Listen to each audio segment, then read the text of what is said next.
Secret है तो बताओ। इंजीनियरिंग वाले कौन सा मेजर करें? डिग्री के बीच में जा सकते हैं क्या? डिग्री के बाद ही जा सकते हैं क्या? दीदी डेली कितने पैसे खर्च करती हो? कोरिया में किसी को इंडियन गाली दी है क्या? What are your hobbies? है कि दीदी हमें स्कूल से वो नहीं दे रहे रिकमेंडेशन लेटर, वो मना कर रहे हैं। चाहो तो अपने कोचिंग इंस्टीट्यूट से भी रिकमेंडेशन लेटर ले सकते हो। Hi guys, welcome back to my channel. तो जो हम वापस आ चुके हैं नई नई वीडियो के साथ। अब आपको लग रहा होगा कि ये लगा के क्यों बैठी हूँ, क्योंकि वीडियो में कुछ नया होना चाहिए, अच्छा लगना चाहिए, सुंदर सुंदर वीडियो बननी चाहिए, तो थोड़ा सा स्टाइल के लिए लगा लिया। तो जो आज की वीडियो होने वाली है वो आपको पता ही होगा, वैसे टाइटल से पता चल गया होगा। तो जिन लोगों को नहीं पता, जो मुझे इंस्टाग्राम पे फॉलो नहीं कर रहे हैं, उनके लिए मैं बता दूं कि मैंने इंस्टाग्राम पे क्वेश्चन एंड आंसर्स के लिए डाला था कि जो लोगों को जो भी क्वेश्चन है मैं वो वहाँ पे डालें और मैं उनके आंसर्स देने के लिए वीडियो बना रही हूँ। ठीक है, इसलिए बोलते कि आप फॉलो कर लो इंस्टाग्राम पे जाके, पता ही नहीं चलता तुम लोगों को क्या चल रहा है जीवन में है, इसलिए फॉलो करो वहाँ जाके ताकि तुम्हें पता चलता रहे। तो जिन लोगों के मुझे क्वेश्चंस आए, क्वेश्चंस तो बहुत सारे आए हैं लेकिन मैंने कुछ छाटे हैं, तो देखना स्टार्ट करते हैं। ओके, थोड़ी देर इसको लगाएंगे क्योंकि मुझे ना यहाँ पे लाइटें डिम पड़ गई हैं लैपटॉप की। कोई बात नहीं, फैशन में रहना चाहिए हमेशा। स्टार्ट करते हैं हम क्वेश्चन से। सबसे पहला क्वेश्चन है, कोई सीक्रेट है तो बताओ। सीक्रेट है तो बताऊं क्यों मैं उसको? वो सीक्रेट को सीक्रेट रहने दो। ये कैसा क्वेश्चन है? सीक्रेट हुआ तो बताऊंगी मैं तुमको, क्यों? ताकि तुम सबको आगे बता दो? No no no no no, बिल्कुल नहीं। ओके, दूसरा क्वेश्चन। ये वाला तो मुझे आंसर देना चाहिए क्योंकि जैसे कि जो लोग ना जैसे इंजीनियरिंग करना चाहते हैं या फिर एमबीबीएस करना चाहते हैं, कि इंजीनियरिंग वाले कौन सा मेजर करें, एमबीबीएस वाले कौन सा मेजर करें, एमबीबीएस के लिए कौन सा कोर्स अप्लाई करें, कौन सी यूनिवर्सिटी हम ये वाला मेजर कराती है, तो मैं उनको लिए सबको बताना चाहूंगी कि मुझे नहीं पता, मुझे नहीं पता। मैं सिर्फ इंटरनेशनल रिलेशंस कर रही हूँ, वो भी बीएफएस में, Busan university of foreign studies, और मुझे इतना ही पता है। अगर आपको जानना है कि आप अपना मेजर और यूनिवर्सिटी कैसे ढूंढ सकते हो, तो मैंने उसके ऊपर एक वीडियो बना रखी है, तो आप जाके वो देखो, तो आपको वो मिल जाएगा। और कुछ लोग ऐसे भी होते हैं कि दीदी हमने देखा और वो मिला नहीं, तो मतलब वो मेजर नहीं करवा रही है कोई भी यूनिवर्सिटी। अगर आप ऐसा कोई मेजर सर्च कर रहे हो अपने मेजर से रिलेटेड, ये नहीं कि वही मेजर होगा, उससे रिलेटेड भी कोई मेजर हो सकता है, वो जाके सर्च करो, ढूंढो, मेजर पढ़ो सारे कि क्या लिखे हो वहाँ पे। कहते हैं कि दीदी हमें नहीं मिल रहा, आप ढूंढ लो। मैं कैसे ढूंढ लूँ? मैं कोई अंतर्यामी हूँ? मैं तुम्हें नहीं ढूंढ सकती सबके। ठीक है, अगर आपको नहीं मिला तो मेरे को भी नहीं मिलेगा। अपने आप को कम मत समझो ज्यादा, ना ना ना ना। ओके, तो next question, what are your hobbies? तो मेरी हॉबीज है रीडिंग बुक्स, प्लेइंग गेम्स और कुछ ना कुछ नया करते रहना। सोच रहे हो ऐसा होगा? बिल्कुल नहीं है, बिल्कुल भी नहीं है ऐसी हरकत है मेरे अंदर। मैं नहीं हूँ वो वाले, वो जो होते हैं ना एकदम एनर्जी से भरपूर लोग, नहीं। अगर मेरे पास कुछ टाइम होता है, अगर मुझे कुछ नहीं करना होता है, तो मैं ज़्यादा से ज़्यादा लैपटॉप चला रही होती हूँ, फ़ोन चला रही होती हूँ, ये सो रही होती हूँ। हाँ, इतना मेरे को आता है भाई, मेरे से नहीं होती हॉबीज वाला। दूसरा क्वेश्चन क्या है ये? अच्छा, डिग्री पूरी होने के बाद जैसे कुछ ये वाला क्वेश्चन मैंने बहुत सारे लोगों का देखा है, तो मैं सोच रही हूँ इस वाला आपको क्लियर कर दूँ। किसी ने पूछा है कि डिग्री पूरी करने के बाद ही घर जा सकते हैं या बीच में भी जा सकते हैं। तो मैं आपको बता दूं कि क्या होता है ना, कि जो जीके, जो हमें एनआईडी जो पैसे देती है, वो एक बार तो हमें यहाँ पे कोरिया में आने के लिए देती है और एक बार डिग्री खत्म करने के बाद जाने के लिए देती है। बीच में भी आप जा सकते हो, जो 4-5 साल आप यहाँ रुकने वाले हो उसके भी वेकेशन में आप जा सकते हो, बट वो आपको अपने पैसों से जाना पड़ेगा क्योंकि उसकी पैसे एनआईडी वाले नहीं देगी। बीच में जाओगे खुद के पैसों से, लास्ट वाली टिकट वो देगी, तो बीच में जा सकते हो। मना ही नहीं है कुछ ऐसी कि नहीं नहीं नहीं अब तुम तो कोरिया में 4 साल रह के जाओगे, नहीं, बीच में जा सकते हो, मजे से जाओ। डीडी डीडी दीदी डेली कितने पैसे खर्च करती हो? Next question. क्यों, तुम मेरे सीए हो? फाइनेंस जानना है तुमको? नहीं, ऐसे नहीं बताते। Do you have patience? Patience he patience है भाई मुझ में। इंस्टाग्राम पे मुझे 500 से ज़्यादा मैसेजेस आए हैं इन क्वेश्चन आंसर्स के और मैंने सारे पढ़े हैं, तो सोच सकते हो कितना पेशेंस है मेरे। बहुत पेशेंस है मेरे अंदर, बहुत ही ज़्यादा। दीदी कोरिया में किसी को इंडियन गाली दी है क्या आपने? देखो अभी तक तो नहीं दी है। दूसरी बात, अगर कोई बंदा गाली खाने वाले काम कर रहा है तो उसको हिंदी में गाली क्यों दूं मैं सीधे सीधे उसको कोरियन में ना दूं ताकि उसको समझ में आए कि मैं कितना बुरा बोल रही हूँ उसको, तो ऐसे करके। ठीक है, दूसरा, आप 6 महीने में रूम चेंज क्यों करते हो, और करते हो तो न्यू रूम का टूर वीडियो बनाओ प्लीज। 1 मिनट पहले तो यही हटा दूं मैं, बहुत देर हो गई। अब मुझे थोड़ा सा दुनिया साफ दिख रही है।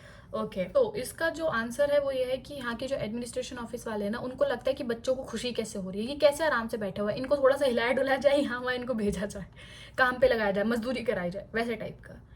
वैसे मजाक से हटके जहाँ तक मुझे पता चला है, एक सीरियस आंसर अगर मैं इसको देना चाहूँ तो मेरी जो डॉर्मेट्री है उसमें बहुत सारे कमरे, मतलब अलग अलग टाइप के कमरे हैं। जैसे कोई कमरा कमरा बड़ा है, कोई छोटा है, किसी में 2 खिड़कियाँ हैं, किसी में कुछ है, तो अलग अलग कमरे हैं। तो वो इसलिए 6 महीने में चेंज करते हैं ताकि सबको फेयर मौका मिले कि सब लोग ऐसे बड़े कमरों में जाके रह सकते हैं, इसलिए हम करते हैं, इसलिए ये लोग करते हैं। और दूसरा ये है कि अब आप एक ही रूममेट के साथ शायद नहीं रहना चाहते हो, 6 महीने के बाद नहीं पट रही है आप दोनों की, तो आप 6 महीने के बाद रूम चेंज कर सकते हो, रूममेट भी चेंज कर सकते हो, इसलिए वो ये सब करवाते हैं। और अगर मैं रूम चेंज करूंगी तो मैं ऑफकोर्स उसके लिए वीडियो बनाऊंगी, बनाने की कोशिश तो करूंगी। ठीक है दीदी, आपको इतने नंबर कैसे आए थे? Share the secret. सीक्रेट ये है मेहनत। नहीं सच में यार, ये मजाक की बात नहीं है, सीक्रेट कुछ नहीं होता कि मतलब होता है ना वो सक्सेस पाने के लिए क्या सीक्रेट है, मेहनत ही सबका सीक्रेट होता है। कुछ भी कर लो, मेहनत करनी ही पड़ेगी, बिना मेहनत के कुछ नहीं मिल रहा। दूसरा, दीदी आप कोरियन की बुक कितनी, आपकी कोरियन की बुक कितने की आई इंडियन रुपीज़ के हिसाब से? यार मुझे याद नहीं है अब। दूसरा क्वेश्चन है, आप अपने मोबाइल में रिचार्ज कितने का करवाती हो? क्यों, तुम करोगे वहाँ से रिचार्ज? क्यों जानना है आप लोगों को मेरा रिचार्ज? 25,000 von, Korean one.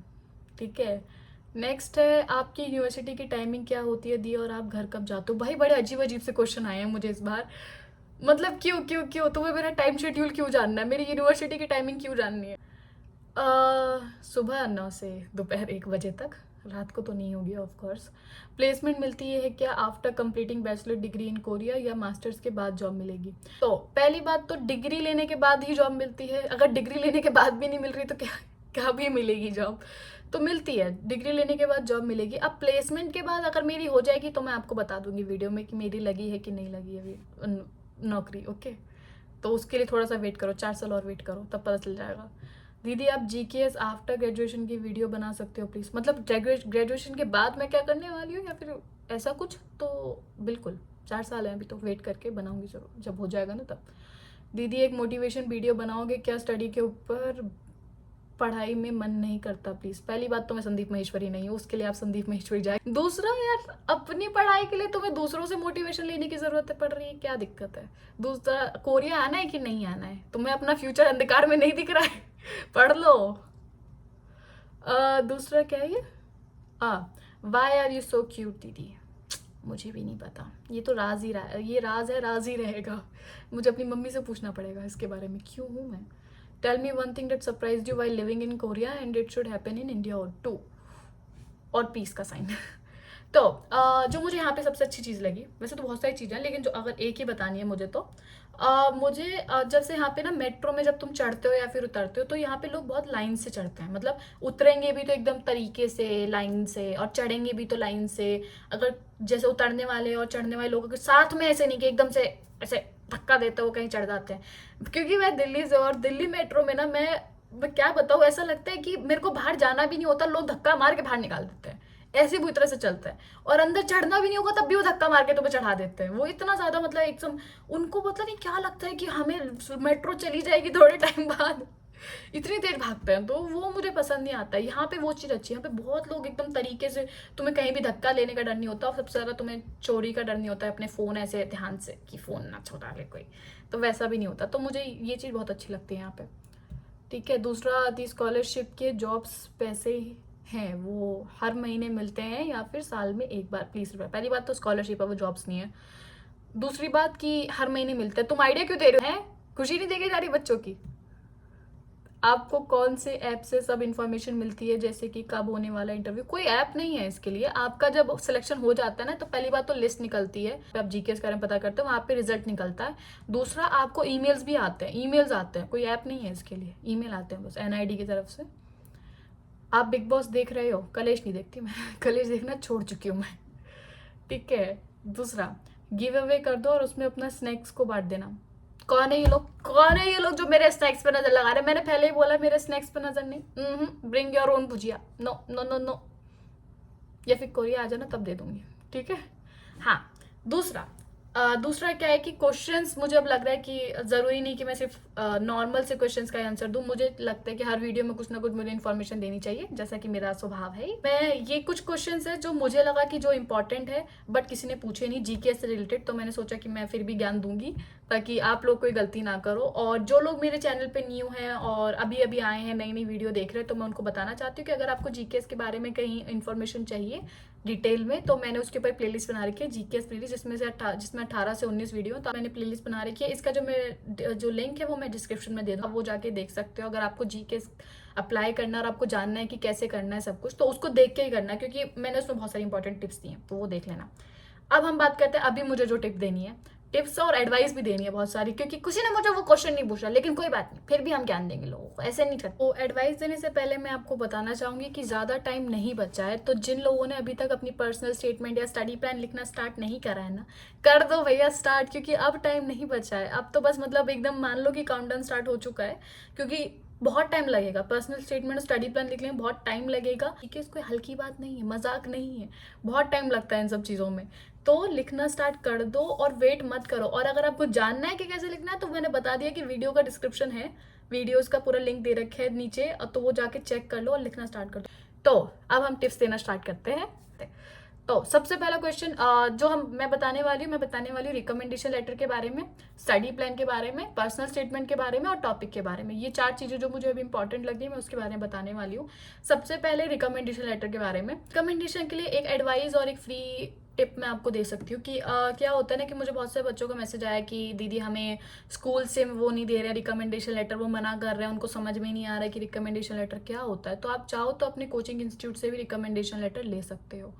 पता है प्रॉब्लम क्या है, मैं ये क्यों नहीं सजेस्ट कर पाती हूँ, पहली उसमें लिखा तो है स्कूल और इंस्टीट्यूशन लिखा हुआ है, बट प्रॉब्लम ये होती है कि आपको ऐसे किसी कोचिंग से लेना पड़ेगा जहाँ पर आप पढ़ रहे हो। पहली बात तो वो एक अच्छा मतलब लीगल कोचिंग हो। दूसरी बात कि वहाँ पे आप बहुत टाइम से पढ़े हो, वो आपके बारे में पूरा जानते हो, ताकि आपको मेंशन कर सके कि हम इस स्टूडेंट को इतने इतने टाइम से जानते हैं, तभी वो आपके बारे में पूरे डिटेल में बता पाएंगे कि आप में क्या स्ट्रेंथ है, क्या वीकनेस है। स्कूल में आप एक लंबे टाइम तक पढ़ते हो, इसलिए वो लोग आपको रिकमेंडेशन लेटर लिखने के लिए सबसे मेन जगह होती है। बट अगर आपके स्कूल वाले नहीं दे रहे हैं, तो आप चाहो तो अपने कोचिंग इंस्टीट्यूट से करवा सकते हो, लिखवा सकते हो। अब ये मत करना कि जिनको स्कूल वाले दे भी रहे हैं वो तब भी कोचिंग और इंस्टीट्यूट पर जाके लिखवा लें, नहीं, ऐसा नहीं करना है। ये मैं बता रही हूँ कि अगर कहीं भी वो देने को राजी ही नहीं है, बिल्कुल ही तुम्हें बिल्कुल मना कर दे कि नहीं हम नहीं दे रहे, तब आपको मैं एडवाइस कर रही हूँ, तब आप जाके कोचिंग इंस्टीट्यूट से करा सकते हो। और जैसा कि उसमें लिखा है कि आप उनके एनवलप पे साइन, बाहर भी साइन, अंदर भी साइन, डेट वगैरह पूरा लिखवा देना और सील कर देना एनवलप, तो वो हो सकता है, ठीक है। तो ये बहुत अच्छा इंपॉर्टेंट पॉइंट था। दूसरा था स्टडी प्लान के ऊपर में, क्योंकि मेरे को बहुत सारे मैसेज आ रहे थे कि दीदी हमें स्टडी प्लान में मतलब क्या क्या लिखना चाहिए हमें। एक ना क्या होता है, स्टडी प्लान में आपको 3 डिवाइड करने होते हैं 3 चीज़ों में। तो पहला तो आपको कोरियन लैंग्वेज के ऊपर डिवाइड करना होता है, दूसरा आपको अपना मेजर स्टडी डिटेल प्लान बताना पड़ता है। तो लोगों को लगता है स्टडी प्लान का मतलब ये है कि आप मेजर में जो जो सब्जेक्ट पढ़ने वाले हो उसके बारे में आपको बताना है, तो वो नहीं बताना है। वो तो किसी को नहीं पता अभी तक कि हमारे क्या क्या सब्जेक्ट होने वाले हैं, इतना डिटेल में नहीं पता होता है। बस आपको क्या होता है, एक आइडिया होता है कि आपको हाँ इस वाले जो मैं मेजर करने वाली हूँ इसमें मुझे ये पढ़ाया जाएगा, कुछ तो पता होता है ना मेजर के, एक दो चीज़ें उसके बारे में बताना होता है। और आप मेजर को कैसे पढ़ने वाले वो बताना होता है। ये नहीं कि आप इस सब्जेक्ट से ये सीखोगे, इस सब्जेक्ट से ये सीखोगे, ऐसा तो आपको पता ही नहीं कि सब्जेक्ट क्या होने वाले हैं, मुझे भी नहीं पता। बट मुझे इतना पता है कि इंटरनेशनल रिलेशंस में पॉलिटिक्स, हिस्ट्री, जियो पॉलिटिक्स ये सब आएगा, तो उसको लेके मैंने थोड़ा सा बता दिया। लेकिन आपको डिटेल में जाने की जरूरत नहीं कि आपको अपने सब्जेक्ट में क्या क्या सीखना है, आपको अपना मेजर से क्या सीखना है, मेजर में पढ़ाई कैसे करनी है वो बताना है, पूरा ओवरऑल बताना है, डिटेल में नहीं जाना है कि आपको सब्जेक्ट्स में क्या क्या पढ़ना है। दूसरी बात हम करेंगे पर्सनल स्टेटमेंट के बारे में। मैंने ऐसा किया था, मैं चाहती हूँ कि सब लोग भी ऐसा करें, क्योंकि मुझे लगता है ये सबसे बेस्ट पॉइंट है। क्योंकि देखो जैसे कि जैसा आप जीकेएस फॉर्म में अपनी जो एक्स्ट्रा करिकुलर एक्टिविटीज होती है ना, जो आप उसमें अटैच करते हो, तो आप उसके बारे में ना पर्सनल स्टेटमेंट में भी बताया करो कि मैंने ये किया है, मुझे इसके लिए ये सर्टिफिकेट मिला है। तो उससे थोड़ा क्या होगा ना कि मतलब अपने फॉर्म्स, आपके जो सर्टिफिकेट्स देखने से पहले आपको पर्सनल स्टेटमेंट में लोगों को एक इंटरव्यू जो करने वाले होंगे, जो चेक कर रहे होंगे, उनको एक वो मिल जाएगा आइडिया कि अच्छा इसने ये एक्स्ट्रा करिकुलर एक्टिविटीज़ करी हैं। उससे एक अच्छा इंप्रेशन पड़ता है। तो उसको थोड़ा समझाओ भी कि आपको क्यों मिला, किस लिए मिला ये फॉर्म्स। ये नहीं कि सिर्फ लगा दिए। बहुत लोग सोचते हैं ऐसा कि हमने तो फॉर्म्स लगा दिए तो वो पढ़ ही लेंगे, तो अब पर्सनल स्टेटमेंट में मेंशन करने की जरूरत नहीं है। ऐसा नहीं है, आपको वो पर्सनल स्टेटमेंट में ही मेंशन करना है। आपके अचीवमेंट्स वही हैं अचीवमेंट्स, उसमें लिखा भी है पर्सनल, आपके अचीवमेंट्स अवार्ड्स मेंशन करने होते हैं, तो आपको वो मेंशन करना है कि आपको वो कहाँ क्यों और कैसे कैसे मिला। तो वो मेंशन करना मत भूलना। दूसरा था टॉपिक के बारे में, क्योंकि मुझे बहुत सारे लोग मैसेज कर रहे हैं कि दीदी हम टॉपिक पढ़ाई मतलब कोरियन सीख रहे हैं, बट टॉपिक होगा अक्टूबर में और उससे पहले ही सारे फॉर्म्स निकल जाएंगे, भर भी जाएंगे, सबमिट भी हो जाएंगे, तो हम कैसे बताएं कि हम तो अप्लाई करने की सोच रहे हैं। तो आप उसमें मेंशन कर दो कि आप कोरियन सीख रहे हो, आप अक्टूबर में लेना भी चाहते हो। तो उनसे क्या होगा, उनको आपकी कोरिया को लेके जो डेडिकेशन है और वो उसके बारे में पता चलेगा, तो वो बहुत अच्छा इंप्रेशन डालेगा। अगर आप कोरियन सीख रहे हो, अक्टूबर में लेने का प्लान कर रहे हो, तो आप मेक श्योर कि आप उसको अपना मेंशन कर रहे हो पर्सनल स्टेटमेंट में हमेशा। बिल्कुल याद से करना, ताकि उनको लगे कि आप सीरियस हो इन सब चीज़ों को लेके, ये नहीं कि आप मजाक में भर रहे हो सिर्फ फॉर्म। तो ये बहुत ही ज़्यादा इंपॉर्टेंट चीज़ है। दूसरा दूसरा कुछ नहीं है। यहीं तक की थी सारी वीडियो। और बताना जरूर कि आपको वीडियो कैसी लगी, और भी कोई क्वेश्चन हो तो आप नीचे कमेंट सेक्शन में पूछ लेना। मिलते हैं नेक्स्ट वीडियोस में, बाय बाय, टेक केयर।